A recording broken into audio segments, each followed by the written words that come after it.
Hi guys, iano natin si Leah ulit. Highlights naman natin, tingnan natin yung mga skill niya. Starfall, Leah summons stars from the sky that hit nearby enemies 5 times, dealing 60% of attack as magic. Each strike increase damage by 10%. So nasa 80% na tayo. Di pa natin na max. So solar flare, target the nearest enemy, deal 150% of attack as magic damage. And itong maganda rito restore HP equal to 150% of Leah's attack to nearby allies, sa mga katabi niya. So since solo lang natin siya lalaruin, wala siyang kasama, so di natin makikita yon. Secret Blessings, increase all allies attack by 10% for 6 seconds. Medyo good siya, no? Holy Light, Leah's crit percent increase by 10%. So pag mamax natin siya, nasa 30% yung crit increase crit percentage niya. So bali AOE, ito yung pinaka ult niya guys, passive niya. Passive niya yung Holy Light, pero yung ito yung ult niya, ultimate niya.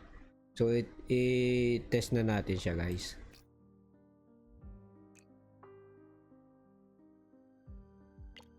Dito lang muna tayo sa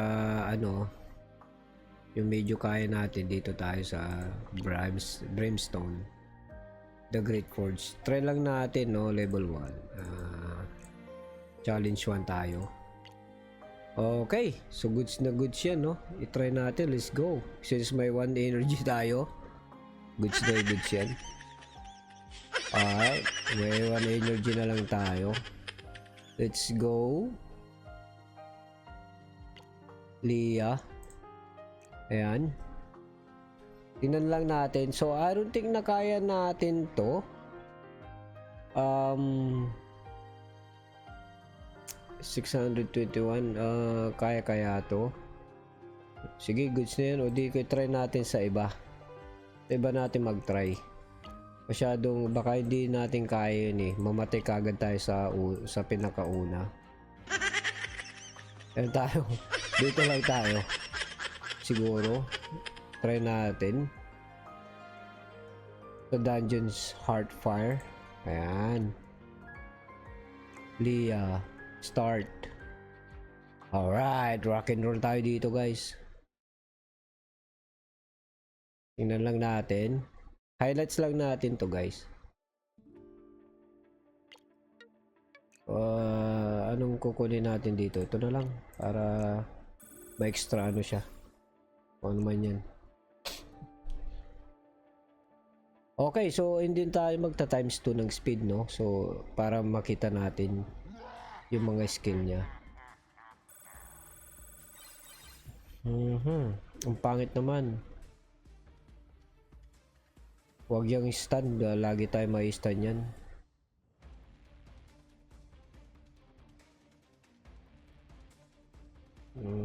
Dito na lang tayo. Okay, lagay natin sa likod, syempre. Ayan.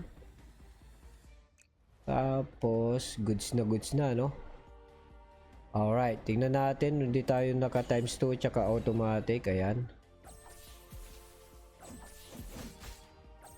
Tingnan natin yung ult niya. Ito na yung ult niya, yung Starfall na tinatawag. Ito na. Mamaya natin gagamitin. So, masakit din siya.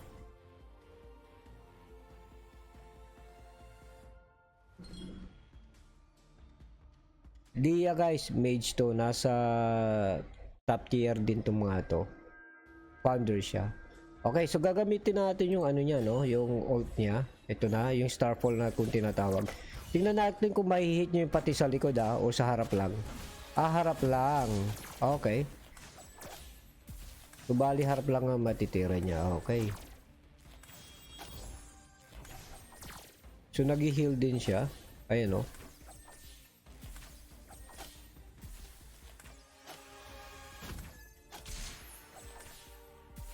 Oh, okay. Kung ako sa inyo guys, bilhin nyo na to.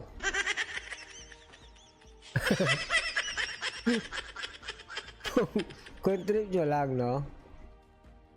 Kung trip nyo lang.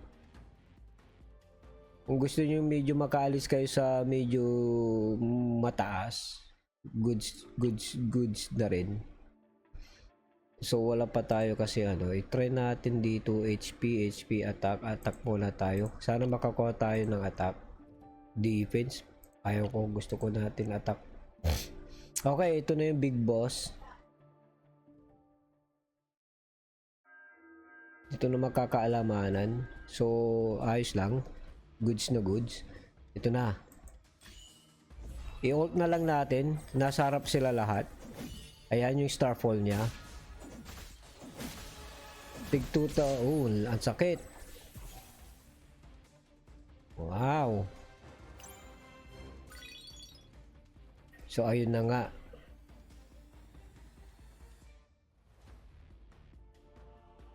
Ang sakit. 'Di ba? So, i-check out natin sa token trove to kung magkano siya. Ipapakita ko sa inyo.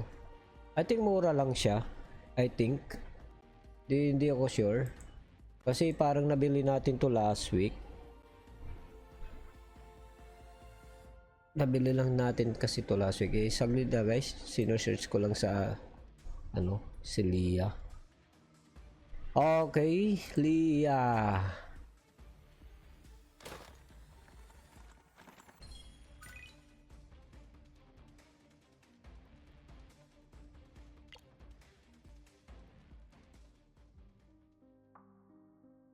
Alright, so tignan natin, double check natin. I think 9 or 8 enlighten to. 9 enlighten yung nabili natin. 9 enlighten, tapos radiance 3. So 9-3 siya guys. Hindi natin, i-check out natin kung magkano ang sa token trove siya nga. Okay.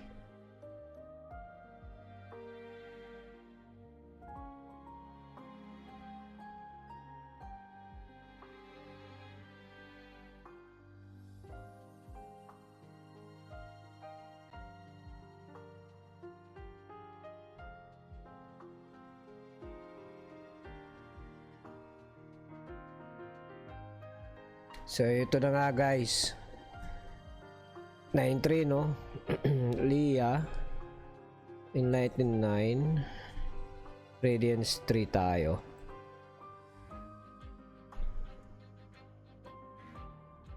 So ito siya bali. So nasa 2, ito siya guys. Nasa 207. Ang mahal naman. 9-3 guys. Leah $207. Sa ETH 0.08. Magkano pa tayo? 9-3, 10-4, 9-3. Yung ibang 9-3 is 238. Pero nakaano na siya, warrior skin. So yung sinasabi kong 207 is regular skin lang yan, hindi siya naka-skin. Ito guys, 207 guys. So legendary. So chroma is normal lang yung skin niya. Enlighten 9, radiance 3. Series founder po siya. Tapos Solas yung domain niya. Class mage siya, hindi mage siya no. Sa faction keepers, attitude, intelligence. So kung trip nyo, ayan, pinapakita ko lang yung price, 207, ang 9-3. Excuse. Pero kung gusto nyo medyo mataas na enlighten, ay mas mahal. Tulad nito, 15.7, so $505.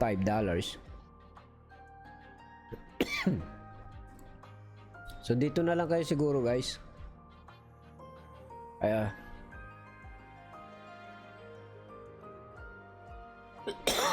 Lobo ako ah. So anyway, ayun guys, nilagay lang natin sa level 1. Hindi, nilagay lang natin sa level 1 100 kasi para ma-test natin yung ult niya. So good siya guys, good siya. Bukas naman siguro ipopost natin kay Rupos naman siguro tayo bukas. Hydris, Keepers, Ranger po siya. Kasi ginagamit natin ngayon kasi muna is si si Dresda. I-retry natin gamitin i-highlights bukas si Rufus, no? Okay, maraming salamat guys. Thank you. Subscribe naman kayo guys. Thank you. Nemesis out.